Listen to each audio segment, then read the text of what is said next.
الصحف العالمية تحتفي بأداء منتخب المغرب وخروج منتخب البرتغال. وكمان هنتكلم في فيديو النهاردة عن بكاء كريستيانو رونالدو وتصريحاته بعد المباراة وتصريحات مدرب منتخب المغرب وليد الركراكي. ومن غير ما اطول عليكم يلا بينا نبدأ فيديو النهاردة. الصحف العالمية اتكلمت كتير عن أداء منتخب المغرب ضد منتخب البرتغال.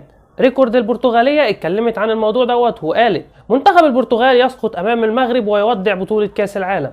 أما صحيفة أجو البرتغالية فقالت منتخب البرتغال يودع بطولة كأس العالم بطريقة قاسية أمام المغرب. صحيفة مترو الإنجليزية المغرب أصبح المنتخب الأول أفريقيا الذي يصل إلى نصف النهائي مطيحا برونالدو خارج البطولة. صحيفة سكاي سبورت العالمية تكتب عبر موقعها يوسف نصيري يسجل هدف ويؤهل منتخب المغرب إلى نصف النهائي ويخرج منتخب رونالدو خارج البطولة. صحيفة ماركا الأسبانية المغرب صنعت التاريخ في كأس العالم 2022 ضد البرتغال.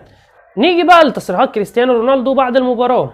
تصريحات كريستيانو رونالدو بعد المباراة الصحف والمذيعين ان انا بكيت كثيرا بعد المباراة وبكيت في غرفة تبديل الملابس، ولكن هذه كرة القدم قاسية. لقد فعلت اقصى طاقتي في المباراة ونزلت في وقت متأخر، والخطأ على المدرب ان هو نزلني في وقت متأخر. ناس كتير هاجمت فرناندو سانتوس على نزول كريستيانو رونالدو في وقت متأخر، نزل في الدقيقة 51. لو كان شارك في بداية المباراة هو شايف ان هو كان ممكن يؤدي اداء احسن من كده. رونالدو بيناشد الصحف وبيقول لهم اتمنى ان تدعموني في هذه اللحظة، لقد كانت اخر كاس عالم سوف اشارك فيها وانتهى حلمي في حصولي على كاس العالم مع منتخب بلادي. بس يا جماعه ده كان تصريح كريستيانو رونالدو بعد المباراه. صرح وليد الركراكي بعد المباراه وقال لقد صنعنا التاريخ امام البرتغال واسبانيا ونسعى جاهدين لكتابه التاريخ مره اخرى في نصف النهائي.